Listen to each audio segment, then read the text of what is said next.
자, 오늘은 기영도의 엄마 걱정 공부를 한번 해볼게. 우선은 키워드 체크를 한번 보니까 유년 시절이라는 말이 등장하고 있네. 유년 시절. 그다음 엄마에 대한 기억. 제목이 엄마니까 엄마를 중심 소재로 해서 아마 엄마에 대한 기억을 드러내고 있는 것 같아. 엄마가 대상이 되겠다. 그지? 그다음 외로움, 정서를 나타내 줬고요. 안타까움, 여기 정서네. 이렇게. 그래서 이 정서를 아마 이 시에서 확인할 수 있겠지? 그 다음에 감각적 이미지를 사용하고 있다. 자, 엄마 걱정이 이제 어떤 시인지 이화 감상을 먼저 한번 읽고 나서 그 다음 본문 한번 들어가 보도록 할게요. 이 시는 화자의 어린 시절 가운데 엄마를 기다리던 어느 하루를, 그러니까 어린 시절이니까 이건 유년의 기억이다, 이렇게 한번 체크해 볼 수 있겠다. 그 다음 엄마를 기다리던 어느 하루를 제시했다. 엄마를 기다리던 어느 하루를 제시. 그럼 어느 하루를 제시했다 그러면 요거는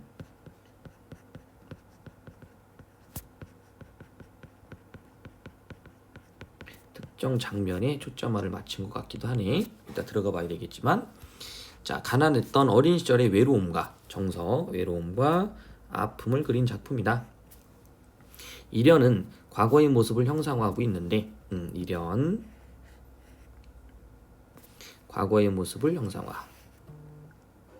그 속에는 나와 어머니가 등장한다. 어머니는 시장에 나가 열무를 팔면서 힘들게 생계를 이어가고 있다. 시장에 나가 열무를 파는 거. 어머니의 처지, 이렇게 할 수 있겠네. 그래서 어머니가 이렇게 하는 건 시련이라고 볼 수도 있겠고요. 또는 가난의 어떤 삶의 모습이라고도 볼 수 있겠지. 그러한 상황 속에서 화자인 나는, 나, 그 다음에 어머니는 대상. 외롭게 빈 방을 지키며 시장에 간 어머니를 기다리고 있다. 특정 공간도 나오네. 하지만 시장에 간 어머니는 쉽사리 돌아오지 않고 나의 외로움은 더욱 깊어만 간다. 이런 걸 우리가 고조 이렇게 얘기하지. 이러한 화자의 외롭고 절박한 처지는 찬밥에 비유되고 있다. 찬밥의 비유. 이런 것도 우리는 구체화됐다고 하는데, 화자의 처지가 구체화된 거는 요 찬밥이라고 볼 수 있겠다. 이연에서는 과거를 떠올리는 현재의 모습을 형상화하고 있다. 과거를 떠올리는 현재의 모습. 그러면 과거에서 이렇게 넘어오면서, 그죠? 현재로 돌아오는 그런 구조로 돼 있네. 이런 것도 시상 전개 방법으로 할 수 있지, 그지? 네, 시상 전개 방법. 과거에서 현재로 넘어온다. 또는 과거 해상이다. 화자는 그 외롭고 힘겨운 유년 시절을 회상하며, 그대로 단어 들어왔다. 그 시절을 차가운 느낌의 민목으로 부르며 그 시절의 느낌을 민목으로 불렀대. 그럼 여기 있는 느낌, 요건 정서거든. 그럼 정서를 민목으로 구체화, 이렇게 볼 수 있겠다. 안타까움을 드러내고 있다. 한편 이 시는 다양한 감각적 심상을 활용하여, 다양한 감각이니까 이것도 이따 찾아봐야 되겠네. 화자가 떠올린 과거의 기억에 생동감을 부여하고 있다. 그런데 이 생동감은 결국 시절에 그 시절의 화자가 느꼈을 외로움을 한층 강화하는 기능. 외로움을 한층 강화한다. 어려운 내용은 좀 없을 것 같기는 하다. 그지? 그 다음 뒤에 작품 구조 읽어도 되고, 아니면 선생님은 보통 요만큼을 읽어놓고 그 다음 여기 읽고 바로 시 해석하기도 하고, 아니면 이쪽을 다시 한번 읽어보기도 하거든. 왜냐하면 시에서 초점을 맞춰야 될 부분이 어딘지 확인을 좀 해봐야 되니까. 그런데 그런 거 제외하고 시 구조적으로 분석을 먼저 한 다음에 그 다음 핵심 정리 다시 한번 해보자. 자, 엄마 걱정이네. 엄마 걱정. 열무 30단을 이고. 자, 시장에 간 우리 엄마 대상 나왔고요.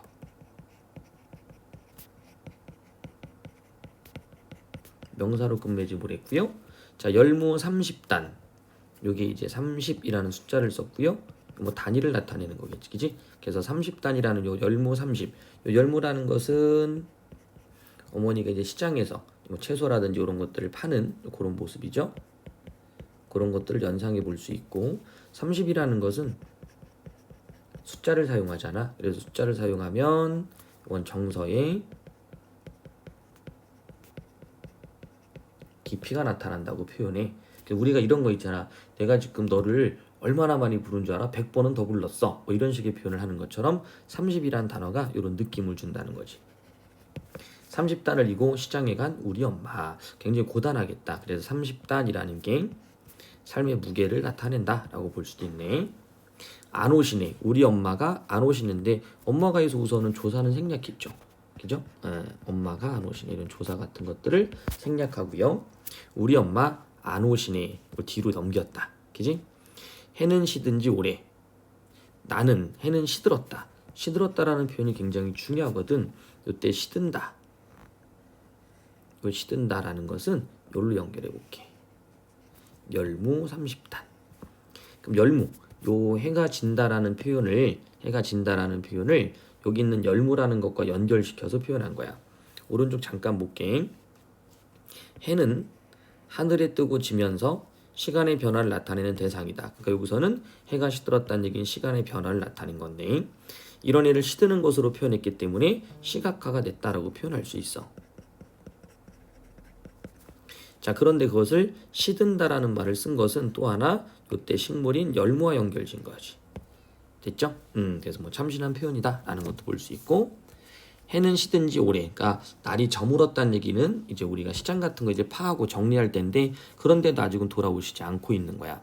어쩌면 채소를 다 팔지 못했기 때문일 수도 있고요. 여기서는 우리가 여러 가지 추론을 한번 해볼 수는 있겠지.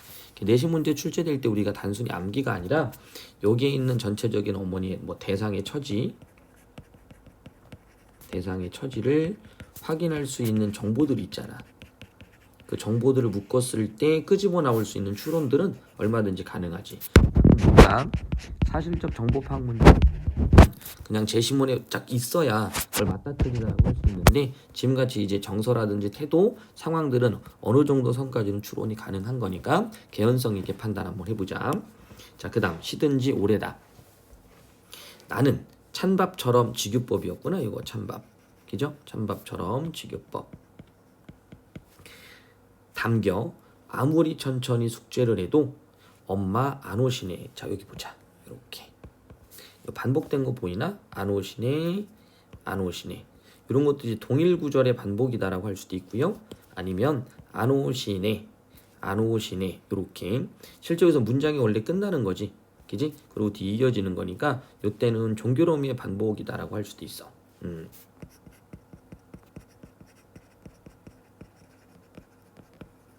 종교로미의 반복. 근데 이 종교로미의 반복이라는 것을 항상 이 시의 맨 마지막 문장이다라고 생각하는데, 여기서 문장은 끝나는 거니까 안 오시네도 종교로미의 반복이 될 수 있다라고 좀 알아두면 좋겠지. 자, 해는 시든지 오래다. 그 다음에 엄마도 안 오시고 있다. 아무리 천천히 숙제를 해도, 천천히 숙제라는 건 그냥 아무것도 안 하고 어머니를 기다리면 무서우니까 천천히 숙제를 하는 거야. 그럼 어머니가 오지 않을까라는 생각도 담겨 있겠지. 엄마 안 오시네. 배춧잎 같은 발소리. 배춧잎 같은 발소리. 배춧잎 같은 발소리. 그럼 배춧잎 요것도 연결이다. 이렇게. 그지? 그래서 시들었다, 열무, 배추 이런 것들이 다 어머니의 삶과 연결이 되어 있는 거고요. 발소리 타박타박 음성상징어라고도 하죠.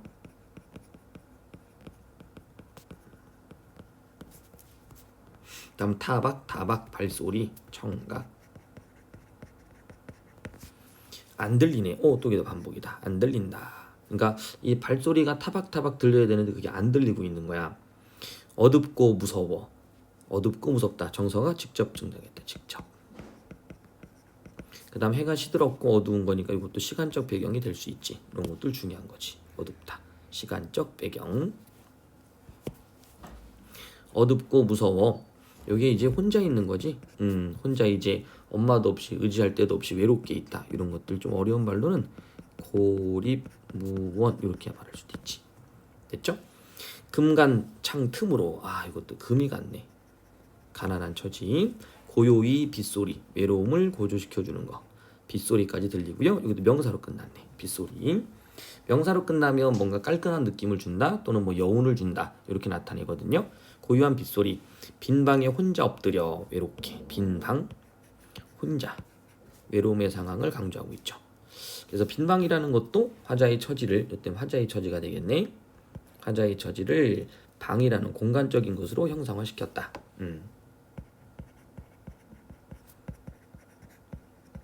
외로움, 요걸 드러냈다. 아주 먼 옛날 지금도 내 눈시울을 뜨겁게 하는 그 시절. 아주 먼 옛날. 언제? 지금 현실로 돌아왔네. 내 눈시울을 뜨겁게 하는 화자가 겉으로 드러났다라고 표현하죠. 이렇게 나라는 말이 있으면 그 시절 내 유년의 민목이다. 그러니까 엄마가 뭐 시장에 가셨다가 늦게 오는데 방에서 내가 혼자 있는, 됐죠? 그런 상황을 이제 이렇게 내 유년절의 민목이라고 표현해서 어떤 차가움의 이미지를 떠올리게 만들어줬죠. 내 유년의 민목. 그래서 차가움이 드러나면서 그때 당시 유년의 기억을 어떻게 했다? 감각화시켰다. 됐지? 뭐 시각이라든지 촉각, 요게 또 주로 사용됐고 청각도 나왔고요.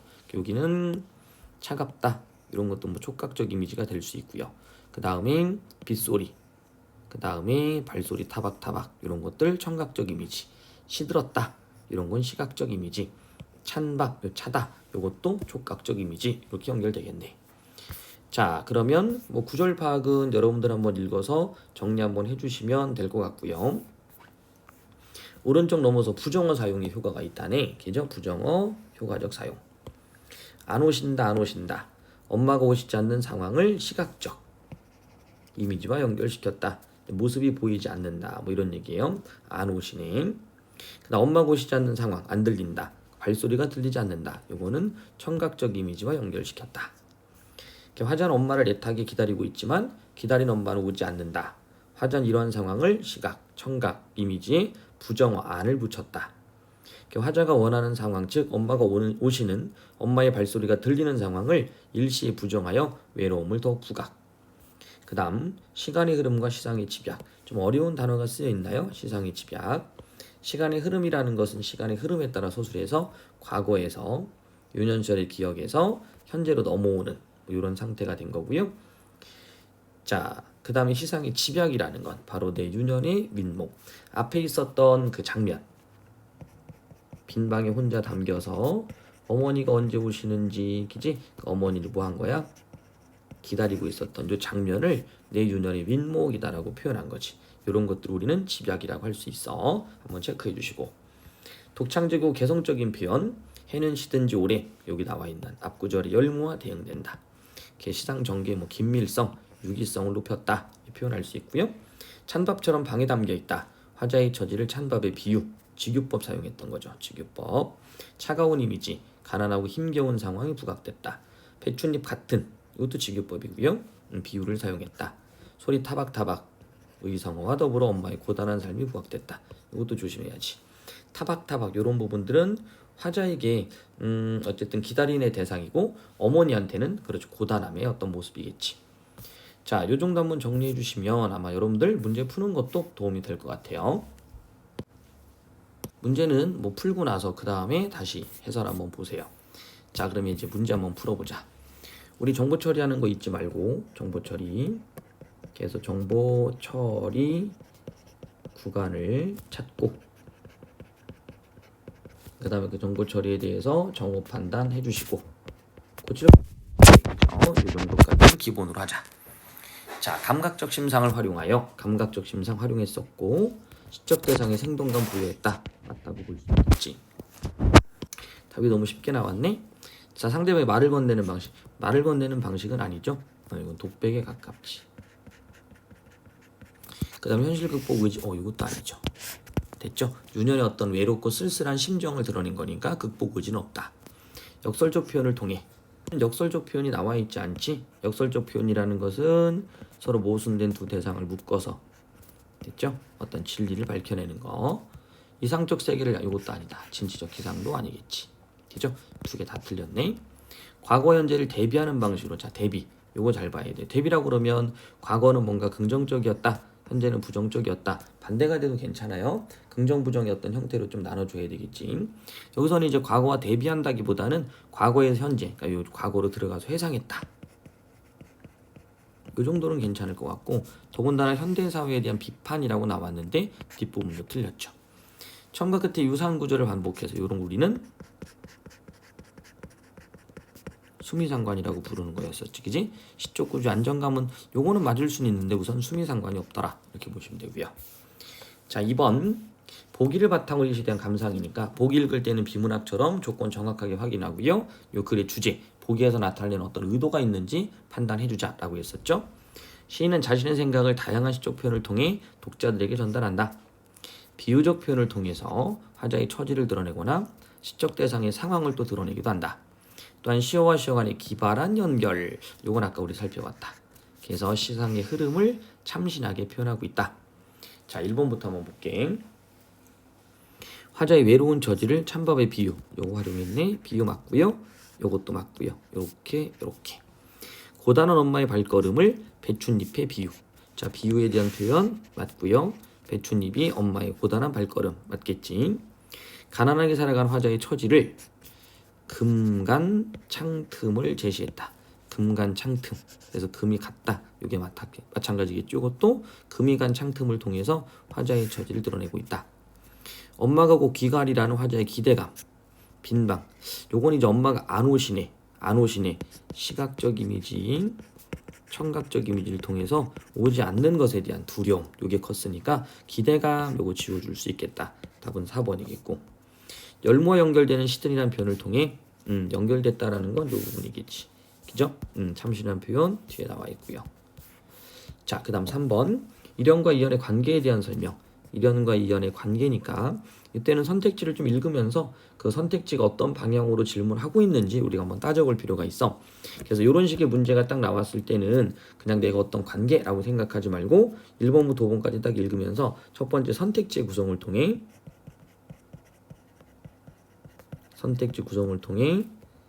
출제자의 의도를 파악하는 게 중요해.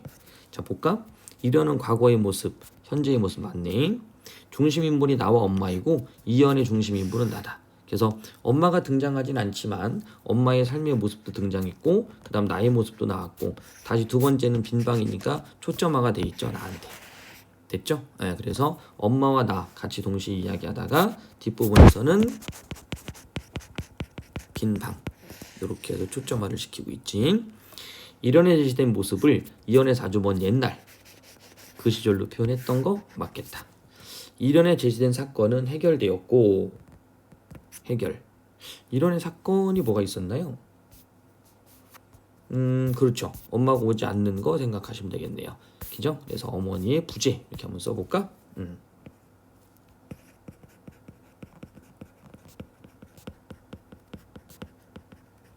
그 다음 이연에 제기된 사건은 해결되지 못했다. 이연에서 제기된 사건은 해결되지 못했다. 이것도 해결 안 된 거죠. 그죠? 그래서 1번, 4번 틀렸네요. 이련은 인물의 구체적 행위가 나타나 있고 이연 행위에 대한 감회가 나타나 있다. 어머니 모습이라든지 특히 나의 모습은 공부하는 거 이런 것도 있었죠. 그죠? 숙제. 이연은 그 행위에 대한 감회, 정서를 나타냈으니까 답은 5번도 맞는 얘기. 됐죠? 이렇게 풀어서 정리 한번 해주시면 될 것 같아요.